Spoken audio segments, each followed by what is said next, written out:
Yes, guys, how you doing? Welcome back to Football Inc. Hope you're all happy and healthy, doing the things you love. We got another episode for you in the doldrums of the October period. It's not easy to be pulling out some transfer news, views and clues and all things football stuff, but we're going to find some stories as we always try to do. So if you enjoy this sort of thing, then hit the like button for us on the video. Hit the subscribe if you haven't already. Hit the notification bell and drop a comment or two throughout. Let us know your thoughts as we go through today's stories. I'm here, of course, with Jonny H3232 from Twitter fame, talking Tottenham 1882 on TikTok and Instagram.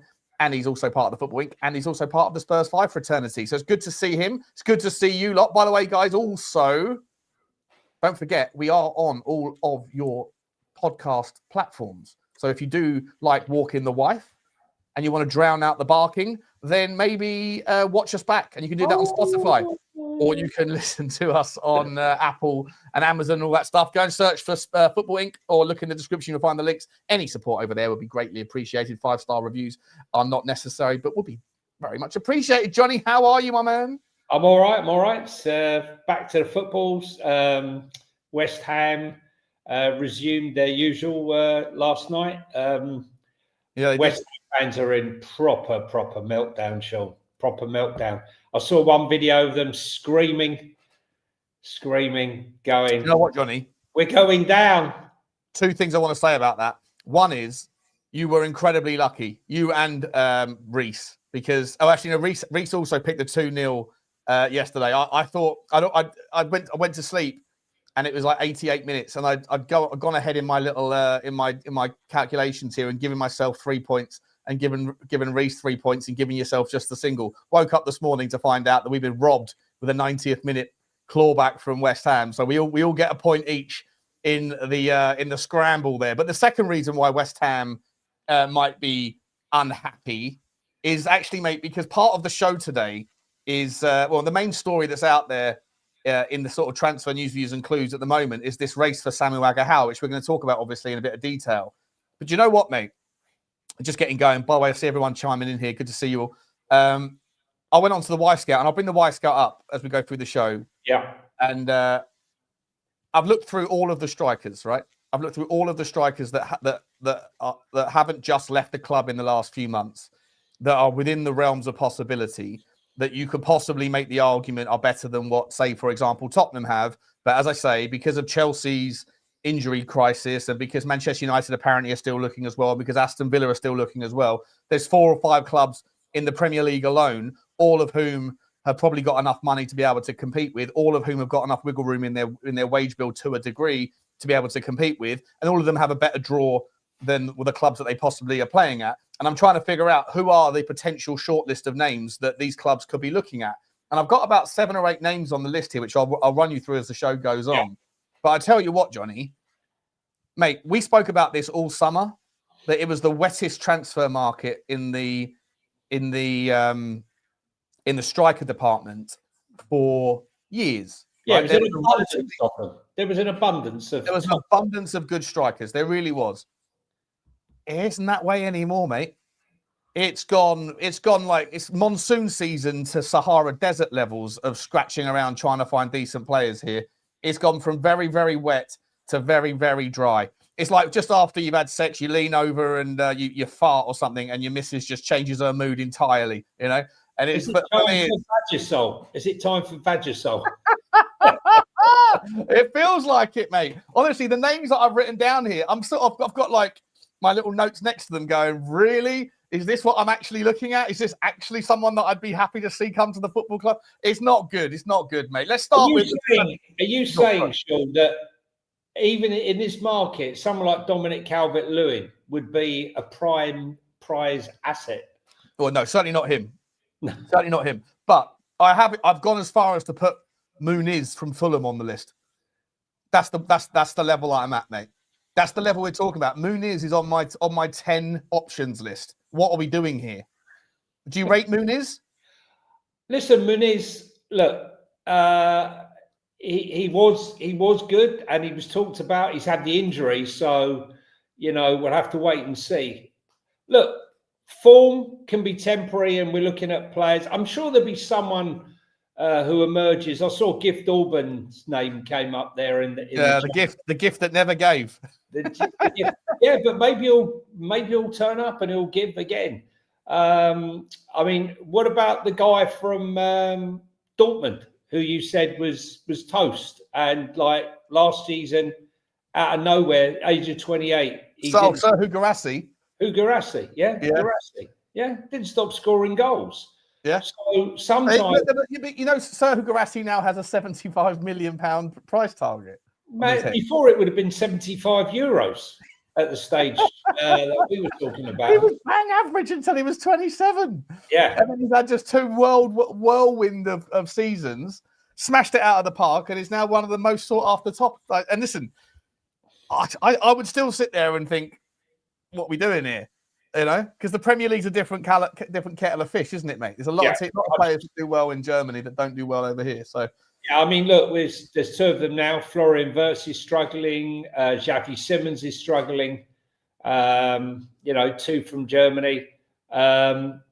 What's his name has come back? Granit Xhaka, and he's not struggling. He's been out in Germany by Leverkusen. He's come back like he was never away. A monster signing for Sunderland. But some are struggling. Walter Marder's doing very well, and Hugo Ekitike is doing exceptionally well. He was always going to be class. He was always going to be class, wasn't he? Yeah, we were big fans of his last season. But yeah, I mean, even this guy, Troy the Parrot, he's popped up on my radar. I'm like, nah, no chance. But I see people are putting it out there. I see his name cropping up.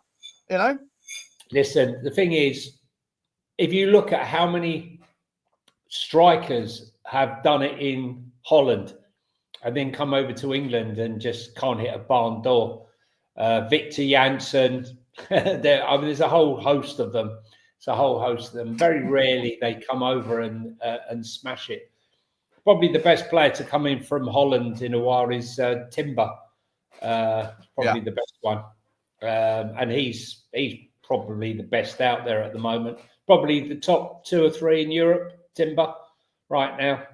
Yeah, he's class, mate. He's very, he's having a great season. His brother's having a very good season as well. The only other one who's better than him is, what's his name? Cavallo. What was his name? Caballo, Real Madrid. What's his name? Oh, Kubasi. No, Caballo. Anyway, but listen, it's hard. Listen, Agehowa for Porto, I was excited to see him. Unfortunately, I got pulled away. I didn't manage to see the game. I wanted to watch the highlights to see, did he play well in that game? Well, they never scored. So he didn't score. I'm just looking up his stats now from that particular game. Here we go. Where is he? Samu Agehowa. He got a 6.4 according to SofaScore. He had one shot and it was blocked. Caught offside twice. Didn't really do very much, mate, to be honest. Passing, no, he was pretty ineffectual. Ginola says cheeky bid for Jared Bowen. Oh, you know what? He's on my list. He's on my list, mate. He's on my list, as is, believe it or not, Lucas Paqueta, because he can also play. Striker, though, Bowen. I mean, listen. No, he's a right winger, isn't he? He's predominantly a right winger. But this is the problem. So, I remember craving for him when he was at Hull, and all I get told was he can't stop scoring at Hull. Yeah, but it's the Championship. It's very different, stepping up. Well, that was a load of crap. But Paqueta has not really done it, has he, Sean? I mean, he's come back, and now's the time to make, this is the guy who Man City were rumoured to be bidding around 50, 60 million £60 for. Mate, what sort of service is he getting? West Ham are just all over the place, aren't they? They've had 4 different managers in the last 18 months, is it, or 2 years? Niall's got the best striker in Europe that is itching to leave. Unfortunately, Niall is the one that we can't afford. Julian Alvarez. I actually, when you'd break the bank for him, wouldn't you? Oh, listen, let me tell you something. When he signed for Man City, I said he was going to be the new Aguero. He might break Aguero's records. How wrong was I? Because I hadn't bargained on them, the Haaland thing. I just thought little and large, Haaland and Alvarez, the two of them together. But maybe it was an ego thing. I don't know. He kept getting left out, got a bit peed off. But the project, excuse me, the project he's not very happy with at Atletico Madrid with Diego Simeone. And but they paid 80 million euros for him to get him out of that club. It's going to take well over 100 million pounds. Who's going to pay that? Well, I'm just looking up the news on him right now, but apparently the agent has put that 200 million euro thing out there, and 232 million euro obstacle. Barcelona would love to have him, but they can't afford him. And so the other names that are essentially being dropped, you know who it is, don't you? In the Premier League. The team that's got more depth than the Mariana Trench. Chelsea. No. Arsenal. Do Arsenal really? They've just spent. They got Gyökeres. Oh, I see.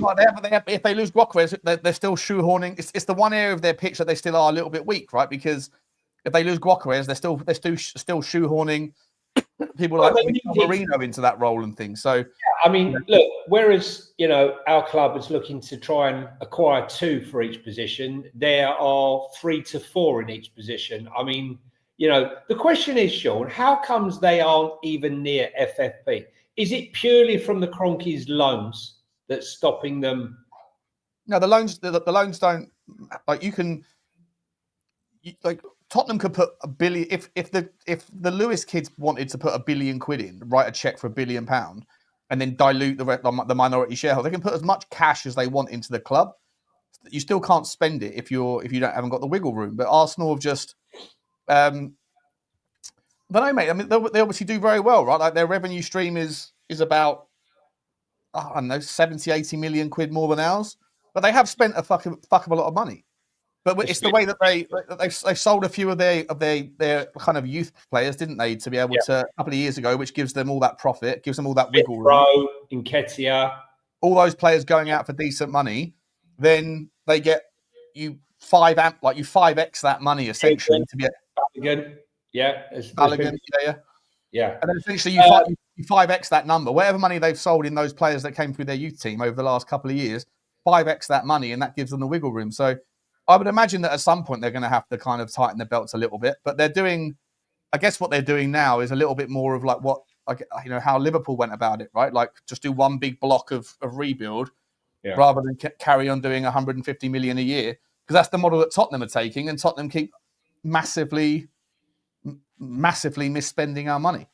Well, Niall, again, as mentioned, one that I said to keep an eye on, I thought he would be the surprise. Well, this one of the good signings of the striker-wise was Igor Jesus from Botafogo, who I still think I really like how he moves, how he snatches on the ball. The other one he mentioned here has really made a mark already this season is Igor Thiago. He's an absolute monster. Puts his weight around everything that Richarlison isn't doing. Igor Thiago is doing. Pace, power, strength, finishing. Yep. And if he carries on like this, how much did Brentford pay for him? Pardon? Sorry, how much did Brentford pay for him? It was like 20 million. I'm not sure. Let me have a look. It would have been a great deal, wouldn't it? Let's be honest. The transfer market doesn't seem to want to load. Oh, it is loading. Sorry, just slow. Here we go. I've got it for you here. They paid 33 million euros from Club Bruges. There you go. Club Bruges again. Another one. Brugge. Yeah. I mean, that's a team that you'd like just go and buy. Like if you're a super wealthy team, a super wealthy owner, and you want to like step into the world of multi-club ownership, go and figure out wherever they're finding their players and go and buy that club. Well, look, the thing is, they draw from Africa. They draw from France. They draw from Belgium. It's quite a big draw pool, and they attract players from Brazil as well. They've done very well. We thought they'd do better in Europe. They did well first game, and then haven't done so well since. But no, Igor Thiago looks a real handful, and you can see, if he carries on being what we think he could be, then that could be a good signing. Again, Igor Jesus. Yeah, we've got this. We've got an Irish man in the house. Big up to you, Tom. He's saying, don't forget, we've got Mason Millia coming in January. For those of you who like a little bit of interesting gossip, Sava doesn't like Twitter, right? Sava hates Twitter. He's not a fan of it. He doesn't like people sharing tweets in WhatsApp groups of Tottenham's young players doing well. And we're in the Spurs 5 WhatsApp group, and I like to, I'm a bit of a wind-up guy, so he's usually having a little crack at Lubo when Lubo's sending like all of the footage of like Will Lankshire's latest goal or Yang Min-hyuk his latest goal. So about 8 o'clock last night, I decided to share Mason Melia's latest goal for St. Patrick into the WhatsApp group. Woke up this morning and Sava had left the group. Left the building. Listen, I spoke to. Funny enough, I've got 2 or 3 Irish people in my Insta account, and they messaged me about Mason Melia. And I said, what about the hype? And they said, no, it's not hype. This kid is like, he really is that good. Best players to come out. And I think to myself, maybe we have got ourselves a Robbie Keane.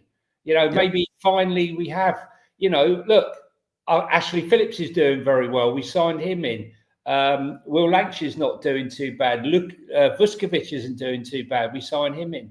And, hopefully, Mason Milia's another one, as is Takai. Maybe we've done another good bit of business there. We're looking for all different types of signings, under 18s, 19s, academy, just past the academy. There's nothing wrong with that as long as we're also buying top players. But I think Mason Milia's only scored 1 goal this season. I think he's got 1 goal and 1 assist, or maybe 2 goals now after last night. I'm not sure, but in 6 games, which isn't, it's not sort of. Physically, he doesn't like a man. Doesn't like a big guy, doesn't he? Yeah.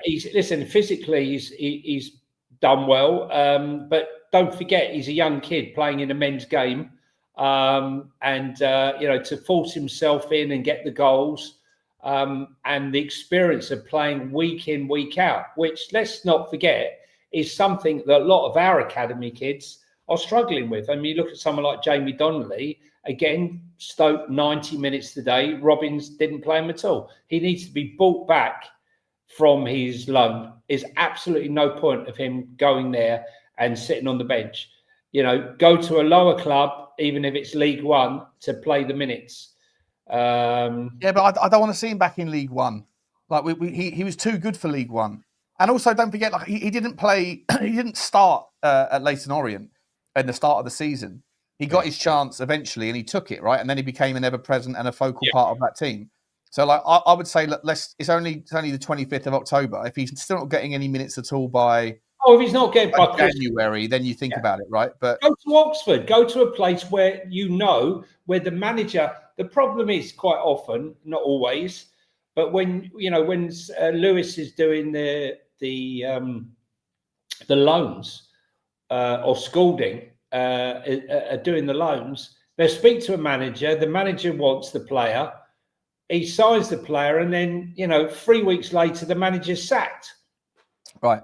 4 weeks later, and they bring in a new player. I mean, last year. I know you keep a close eye on Rangers. How has Mikey Moore done under the new gaffer? Well, Mikey Moore got an assist last week in the game. He came on, played in the Europa League game, but they are shocking at the moment. They're shocking, and I said to some Rangers fans, it's poor show that the whole team is shocking, and yet you want to identify a 17-year-old kid as the reason why you're shocking. Do you know what I mean, Sean? Yeah. I mean, it's embarrassing. It's embarrassing. Yeah. Like, look at the bigger picture. Maybe it's just football fans are like, just first of all, they'll protect their own. Like, I think that Tottenham fans were protecting Mikey Moore and saying that he deserves more minutes than he got last season. I didn't agree, just because he's one of our own doesn't mean that he should get a pass more so than anyone else. Because at the end of the day, if you're good enough to be considered at the first team level, then you have to be compared to the other people, regardless of their nationality, their loyalty, or their age. You have to compare them, and the manager's job is to get the 3 points on the board. And knowing that those managers are not usually there to see the benefit of these kids' development anyway, that's for me is the biggest sort of contrast. Why they don't want to play him, Sean? That's why. Yeah, you wouldn't, right? If you're Ange Postecoglou and you're sitting there going, if I don't get 3 points, or if I don't lift this trophy, then I'm not going to be here next season anyway. So why do I give a shit about whether Mikey Moore's going to be a good player for the next manager? I think Ange Postecoglou even came out and said as much when it came to people like Archie Gray. He said, I just hope that I'm going to be the fortunate inheritance of their quality in a couple of years' time. And it turned out that he wasn't. But you can understand why managers don't really give a shit about developing other teams' players, especially not only if they don't think they're going to be there anyway for their own job, but especially if there's no option to buy those players should they emerge. Like you've got like Luka Vuskovic, who's doing so well over in my club, Hamburg. Yeah. But like Hamburg know that in all likelihood, 99% chance that they're going to be losing him next year. So they've just got a different approach where they'd rather be like, yeah, we'll take the kid on now and we'll get a year's growth out of him because he's going to help us now. But to a lot of managers and a lot of clubs, they're not thinking that way. They're thinking more of on a different wavelength, I guess, Mind you, while we're, should we talk about our clubs? Well, we'll do a quick update if you want. Do you want to do a quick update? Let's have a look. Let's have a look. See, we'll go for a walkabout. Hang on. It's that time once again. It's time to check in. We're going round the world to all our second teams. Yeah, so let's give you an update in La Liga. Espanyol 0, Elche 0. 39 minutes gone. Who was the team, the Chats team in Spain? Valencia. Valencia, that's right. Espanyol 0, Elche 0. My team doesn't play till a bit later, against Getafe. Let's go to the Bundesliga, and it is Hamburg 0, Wolfsburg 1. This is a bit of a big game for Hamburg because if they win this, they would have gone right up the table. But a loss at home to Wolfsburg, who were below them, is not so good. 65 minutes gone. Meanwhile, my team, Augsburg 0, RB Leipzig 6. Wow. 6-0 with 65 after 65 minutes. Lukeba, Anthony Nusa. By the way. Yeah, Lukeba, Anthony Nusa scored. Diamonde, Romelu, Quandro, and Baumgarter. Christoph Baumgarter. He scored a few goals this season. Yeah, Baumgarter's a good player. That would put them second, 3 points behind Bayern Munich. So that's an interesting one. Let's have a look in Serie A.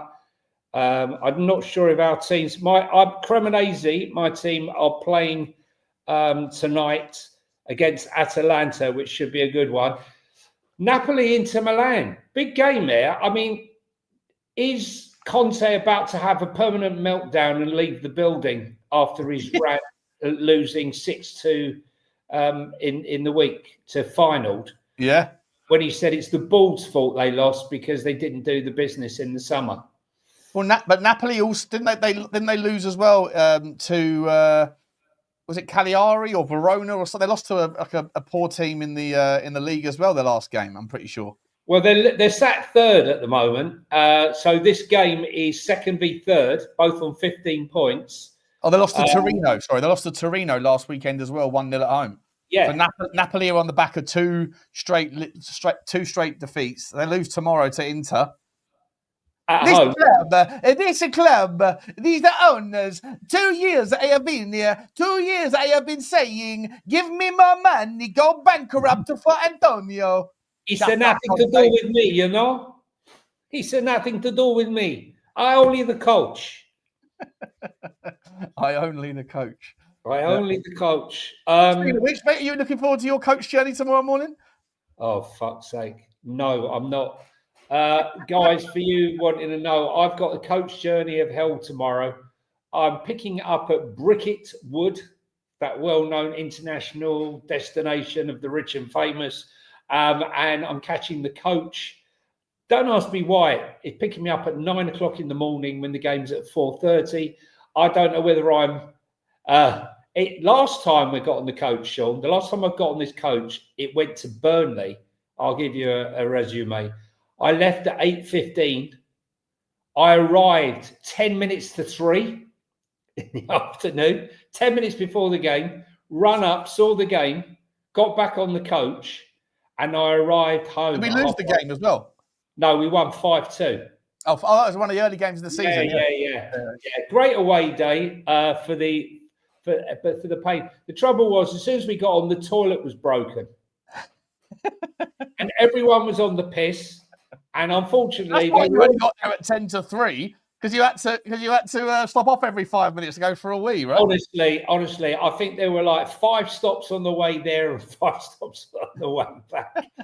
I did a survey on the, I did a survey on service stations. So tomorrow, leaving at 9 o'clock, you would think, what, 4 hours to Merseyside? Yeah, should be there for 1 o'clock. I reckon I'm not going to get there till 2:30, 3 o'clock. If the toilet's broken, you might not get there at all. Well, I don't know. Hopefully the toilet's working. The coaches proper old school coaches are they? I don't know, mate. I'd be lucky if it's got 4 wheels or 6 wheels. But probably got 6 or 8. If it's got 4 wheels, make sure you sit at the front or the back. No, I was just thinking. No, and also Union Rule state can't drive more than 2 hours, mate, without a half an hour break. Yeah. What was I going to say to you? The weather is absolutely, not only is it bad, it's absolutely horrendous, the weather tomorrow. So driving wind and rain, proper welcome tomorrow. So not sure whether or not it's going to be a tough game, mate, that one. I really can't see how we can do anything there, to be honest with you, the way we're playing at the moment.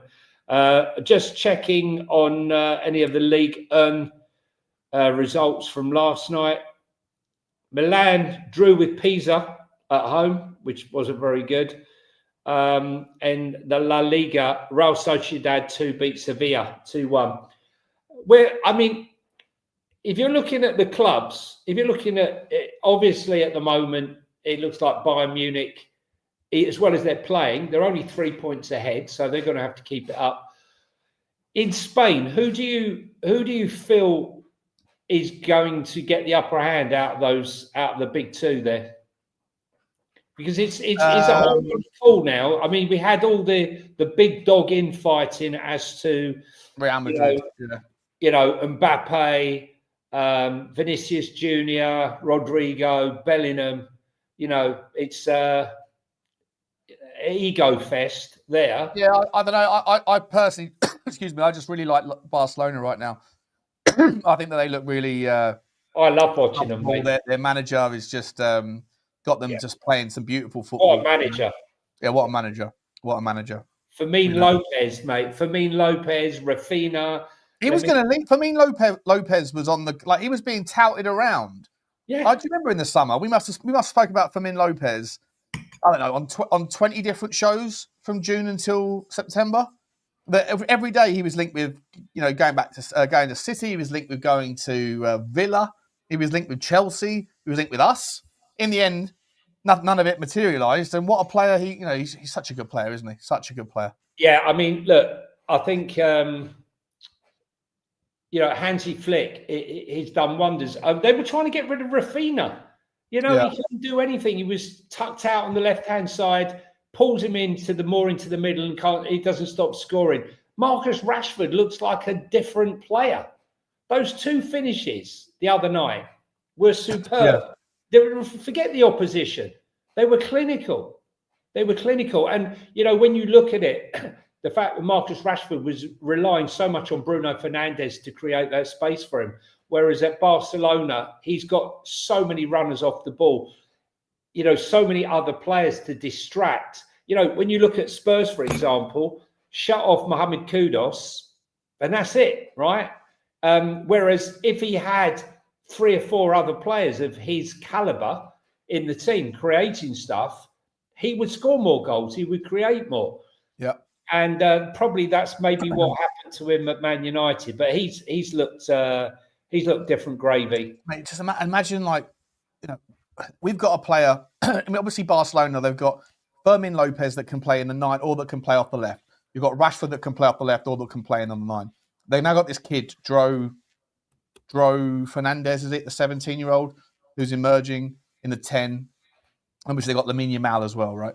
But it's if you're going to play that 4-2-3-1 model, you can't do it unless you have a balanced team. Correct. It doesn't work unless you have the equal threat where the back 4 in the opposition team don't know whether you're more likely to go down the right or the left. And if you've got a switch hitter in the 6 or in the 8 that can or in a centre-back role who can get it into the channels with consummate ease, and you have those 2 terrors that the first, they get the ball, they let it come past them on the run, and then they want to take on the fullback, and the fullback's either going like, help me, in which case you put it into a space in the middle, or you just say, no, I'll take it on myself.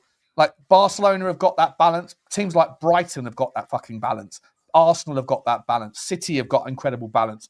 If Tottenham, and I'm a fan of the progress that Odegaard is making. Yeah, but he isn't there yet, and he shouldn't be our number 1 choice, right? He should be He should be our guy that comes on and develops 20 minutes. 20 minutes, right? Yeah. And obviously, if you do have an injury, then he can take his time, take his chance or whatever. But if he's your number 1 choice, it's a problem. Of course. And Tottenham. That's why I give Thomas Frank a pass, because we can clearly see that he's not ready, and he wouldn't be starting if we'd have signed a Lookman or a Semenya or a other. Anyone, any of these guys, yeah. Starting. And if we had a top creative 10 like a Nico Paz or the boy on Wednesday from Monaco. Yeah.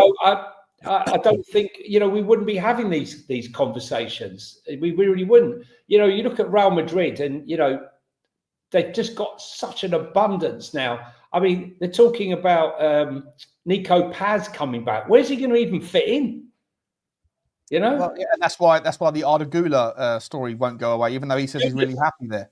Güler says he loves it. He's got a fantastic understanding. Because he's finding his minutes, but.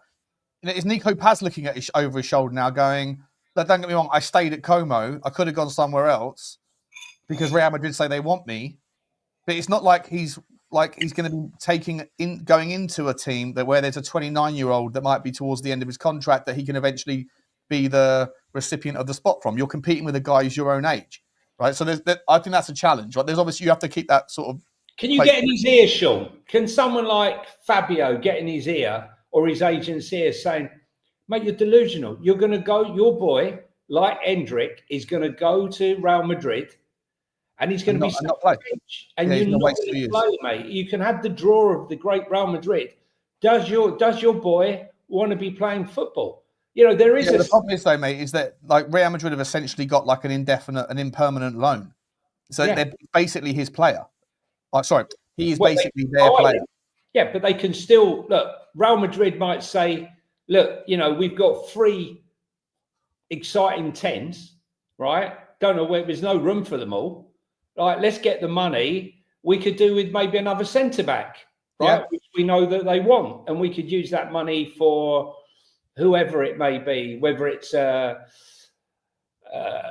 Christian Romero, Mickey van der Ven, or whoever it may be. I'm just plucking a couple of names out there.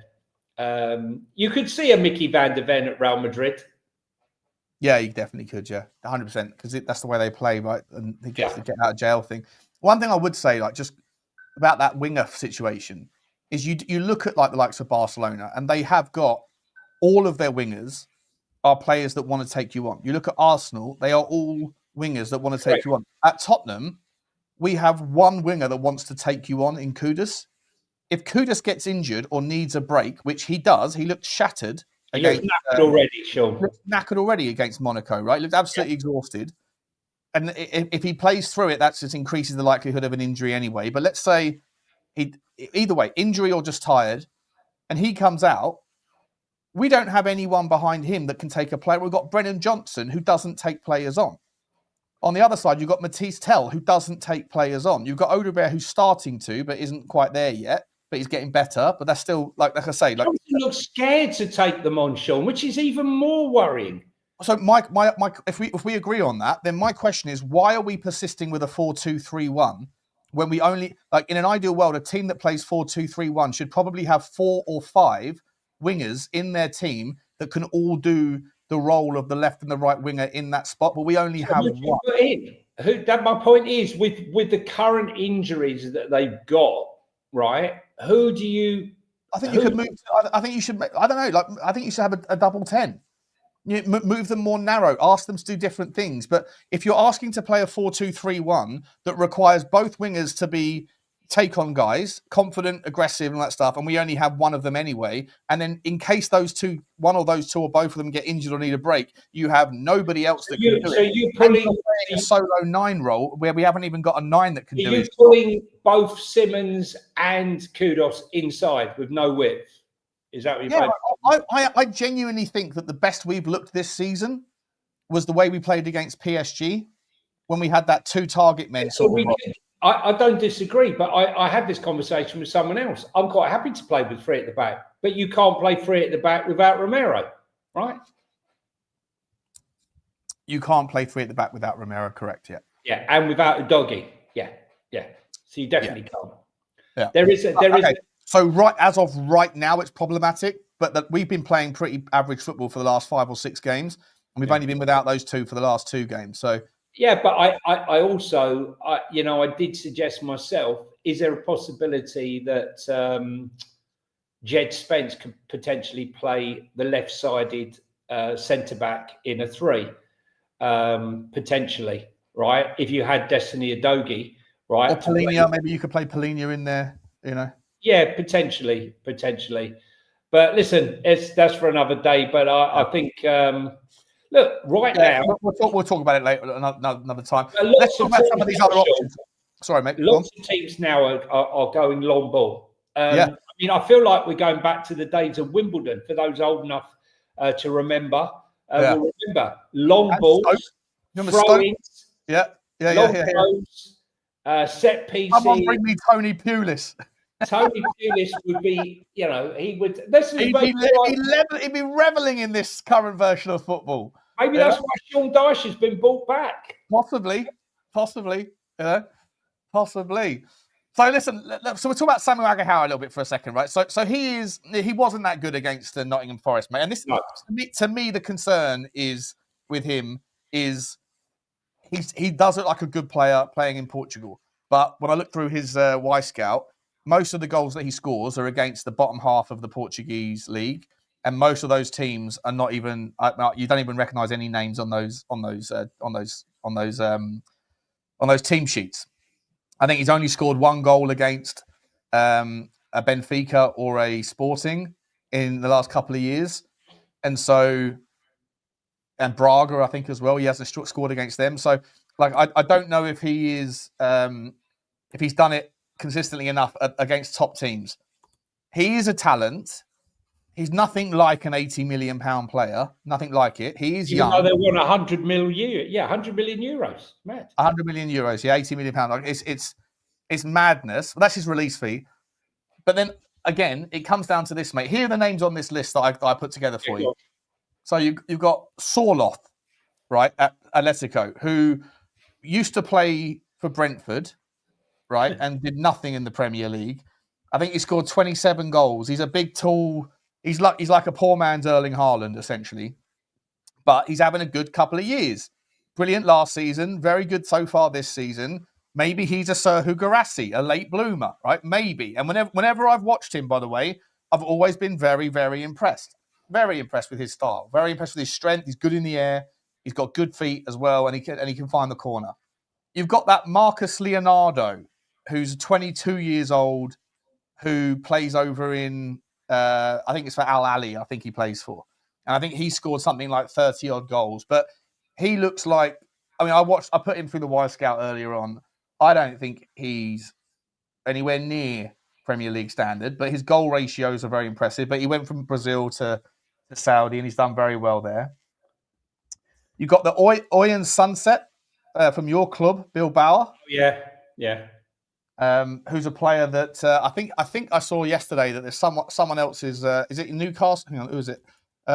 Sunset is there's a team in the Premier League. Oh, Man United apparently are keen on signing Sunset, but he's more of a 10 that can play as a centre forward, but he's more of a kind of creative midfielder. You've got, I mentioned Ivan Toney, but I don't think that's going to happen. Jared Bowen, don't think that would happen. Paqueta, he's more of a 10 anyway, don't think that would happen, but I'd be interesting. You've got that guy, Gouiri, Gouiri, from, where does he play? He plays for Marseille, Amin Gouiri. He looks pretty handy. I don't mind him. I don't know if you're familiar with, or anyone in the chat.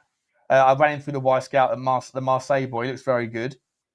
But like even then, all of these names, none of them really excite me. The Benfica guy, Vangelis Pavlidis, who what about the young kid, Sean, that I quite liked? Yeah, I quite liked. It didn't really happen for him at Barca. Victor Roca, who is really ripping it up now at Palmeiras. I think he's got 13, 14 goals in 26 games. Yeah, few assists. Play up front. Very physical player. Very physical. Still only 20 years of age. Yeah, he's built like a cruiserweight boxer. He's very strong. But I'm just wondering. I wasn't that impressed with him when he was at Betis, mate. To be honest. No. I'm just saying, but sometimes it takes a while. I mean, right now, Spurs could love an Igor Jesus or a Thiago, at Brentford. Right now, they would be a major asset at our club. Yeah. Major. Really, Foxy's in the box. You can see Foxy. Is that Francolino? Francolino, that's the guy at Michelin, isn't it? I did a review on him about 2.5-3 weeks ago. Like super fast, super physical guy, massive like wingspan as well. Is that the guy I'm talking about? Is he at Michelin? He's I think he looks class as well, mate. Let's get him up. Let's get him up. Francolino. And Fulham have just equalised against Newcastle. Francolino is this guy here. How do I share my screen? Hang on. Sasa Lukic, who was missing, let me tell you, when Arsenal played him. Arsenal were missing Fulham were missing 3 of their top players when they played Arsenal, as per usual. And what's the score in the Fulham game? 1-1. Newcastle 1, Fulham 1. Sasa Lukic. Smith Rowe came off at half-time for my mate. Who do I always talk about at Fulham? My mate, Kev. Oh, Kevin. Yeah. Francolino. So here you go. Francolino, Jew. He scored 11 and 11. I did a review on him a little while ago, mate. I don't disagree with Foxy on that one. 11 and 11 and 3 assists. They're undefeated in the Europa League. 3-3. He's a very, very fast, physical player. What nationality is he, Sean, again? I think he's from Guinea-Bissau. Local boy, then. Left footer. Yeah. He's, hang on, let me just filter my competition. All competitions. What are we doing here? Let's have a look. Show. What's he done? He has scored, look at that. In 77 games, he has scored 51 goals and 14. So 65 in 77. Foxy has just uncovered the gem that we need to be looking at. Thank you, Foxy.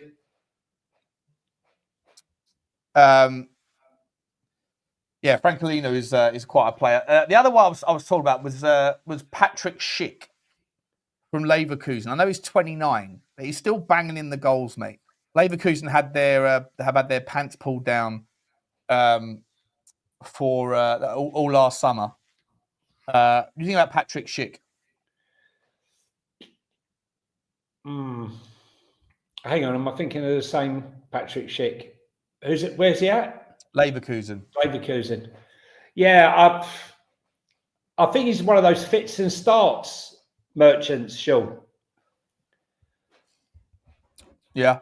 You don't like him? Don't rate him? He's not one. Yeah, I think they're Cantab. Newcastle are at full strength today. Look, just when you thought it couldn't get any worse for this guy.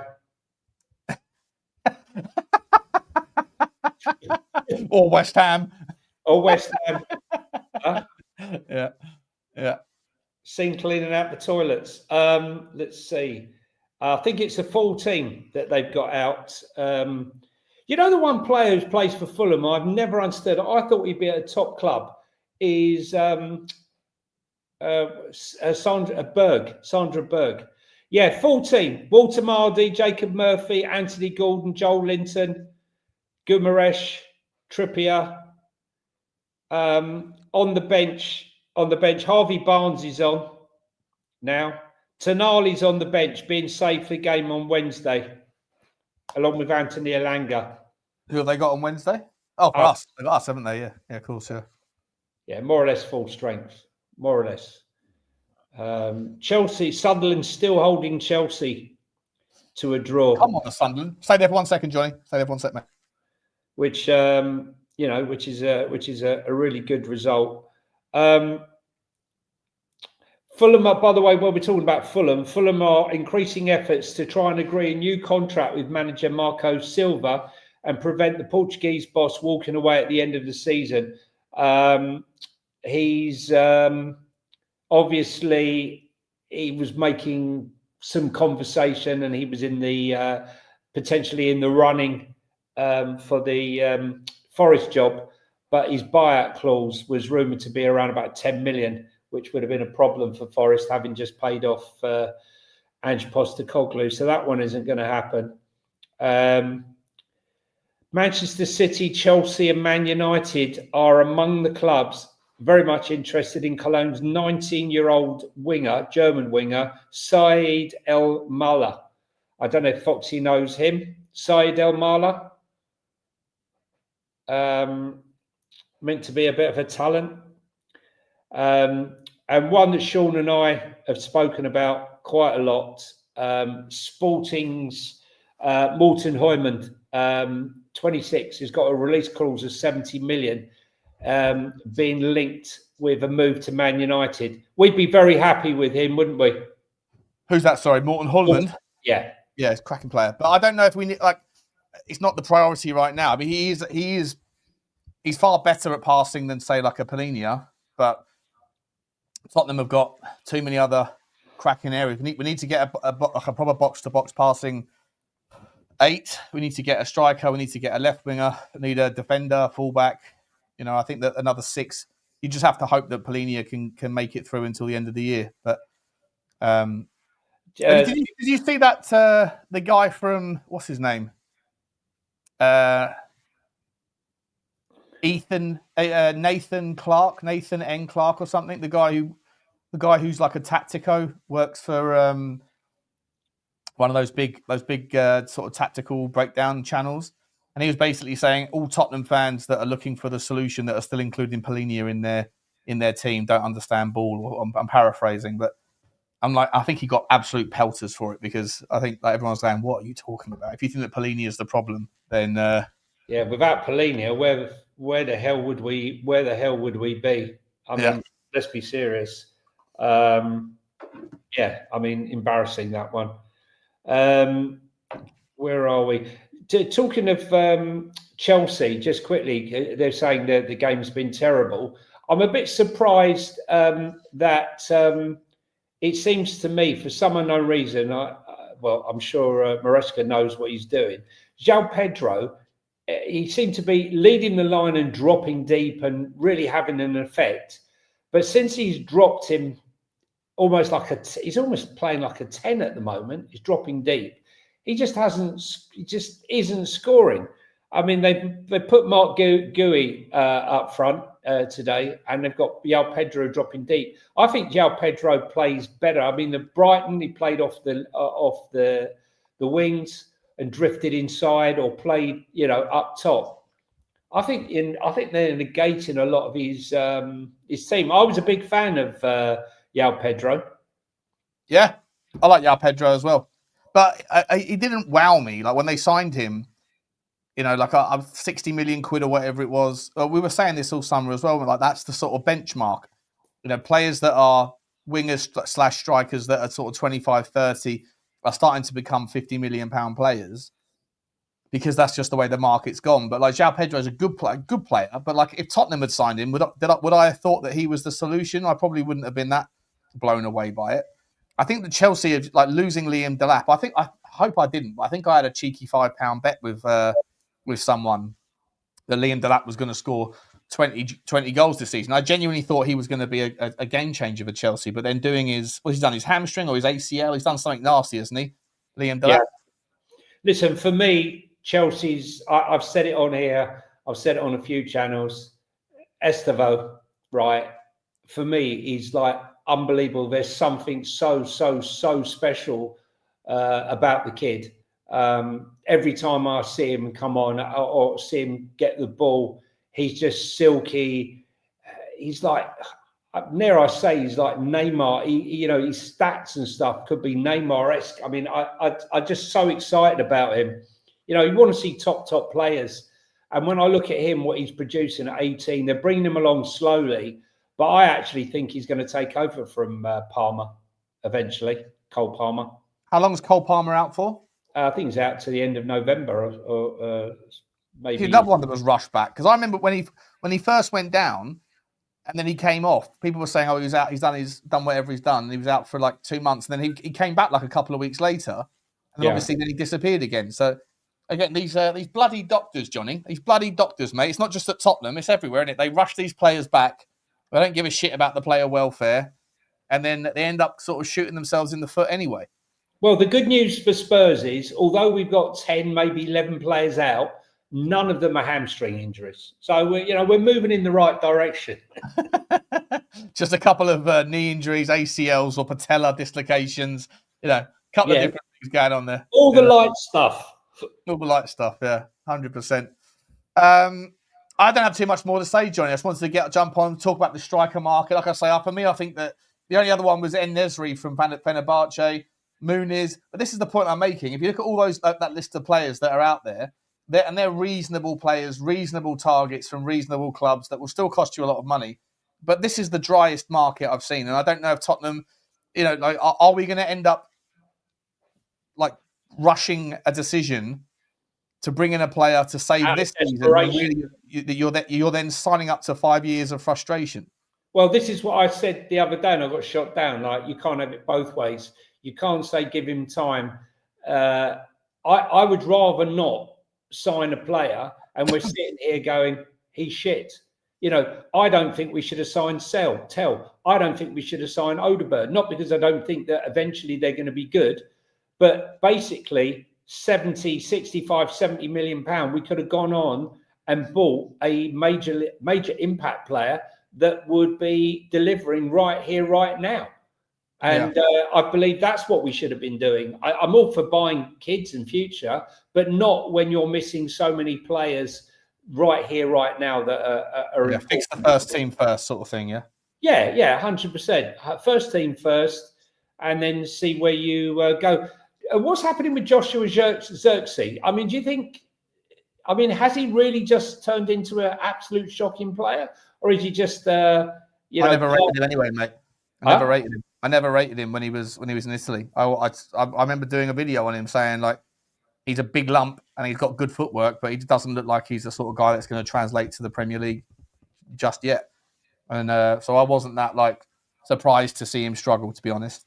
Same with Rasmus Højlund. I didn't think Rasmus Højlund was...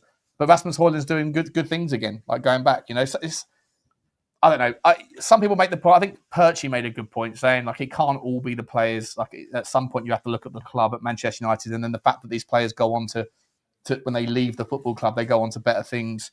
Sometimes in the Premier League as well. Then you have to ask the question, right? Is it just a toxic fishbowl environment at United? Which I think is a very fair and reasonable point. But Well, look at the ones that have also a massively different expectation and experience in the Premier League. The game is just a very different game in the Premier League. Yeah, I mean, look, you know, when you look at the players that have left Man United and gone back, and suddenly they're performing, you have to ask the question, you know, how can you be so bad, and then as soon as you leave, you know, suddenly you find your shooting boots or you find your mojo. You know, yes, I understand there's a lot of pressure playing for, you know, for a club like that, but come on, it can't just be. It can't just be that. It can't be. Just to say, apparently Semenya's price tag that Bournemouth have put on him is 75 million. I don't believe that will be the case unless, Sean, do you think that's something that's in his, when he signed his new contract? No, there was a release clause put in that was 76 million, but but Billy T told me it's only in the summer, right? In the summer, right? And that's what I didn't know that. So if it is triggerable in January, I think that opens the door to it helps certain teams out that probably don't have to sell before they can buy, and that can get, you know, bring in the immediacy thing. But if it's a wait until the summer thing, then it means that in order to get it done in January, I think it will take 100 million quid. You know, I really do. But I mean, geez, he's in a dry market.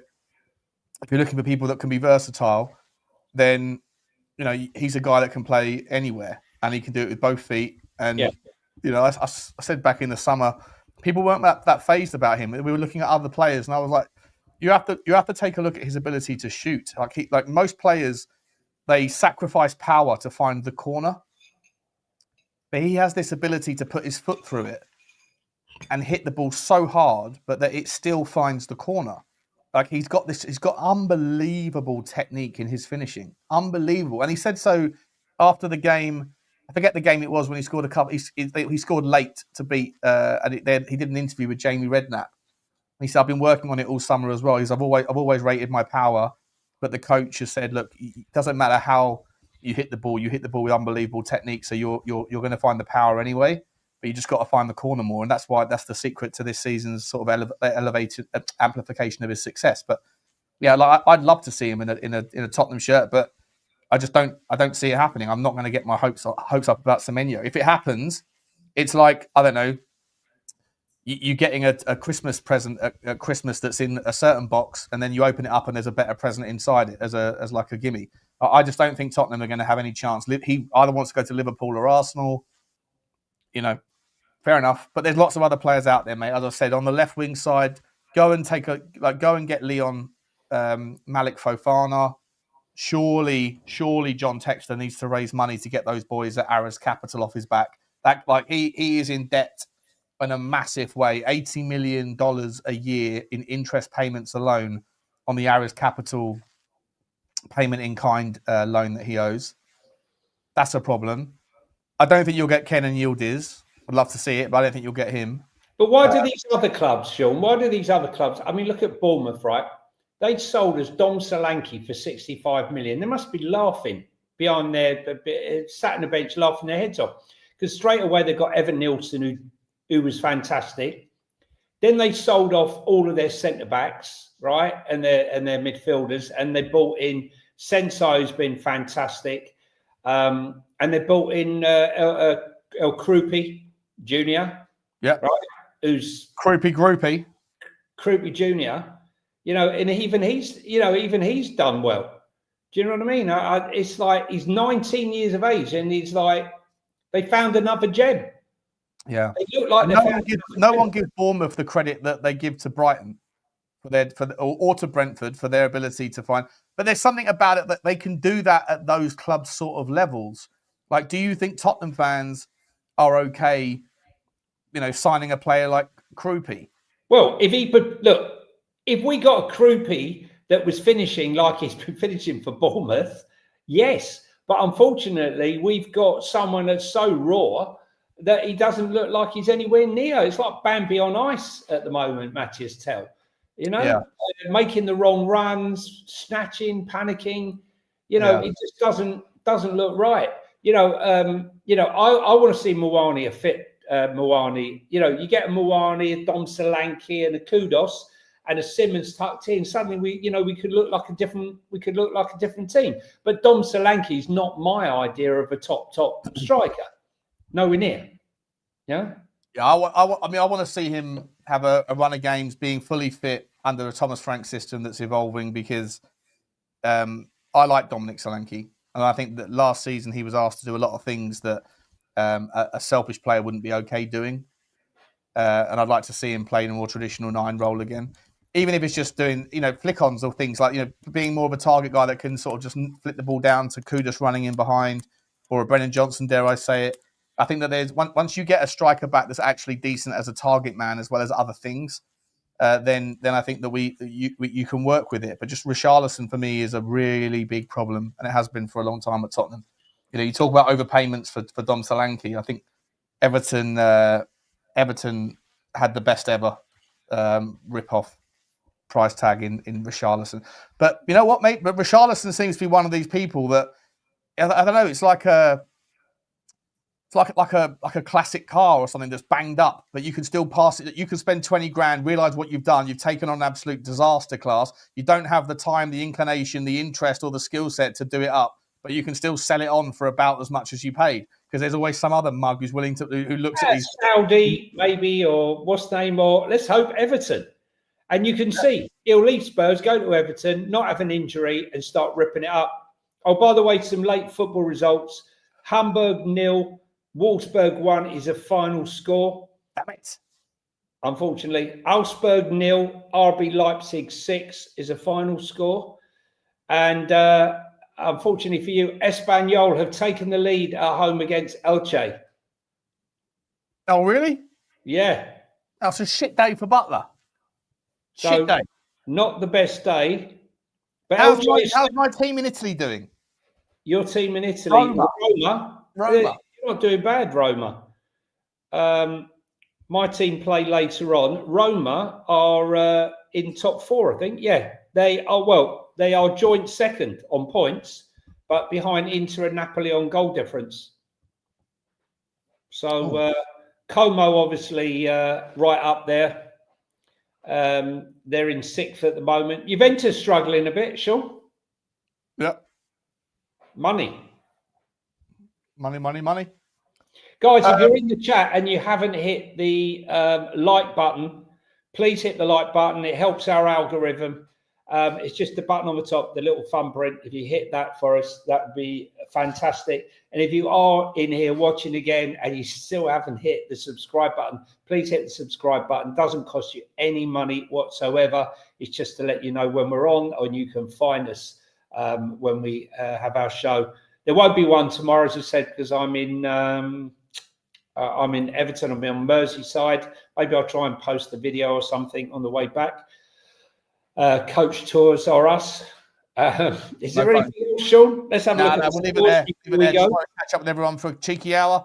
Enjoy the rest of your weekend, guys. And like Jonny said, please smash the like and the subscribe. And also, please get over to the podcast formats as well and give us a follow over there. Appreciate you all. And we'll wish you a good weekend. See you on Monday. It's goodbye from me. It's goodbye from him.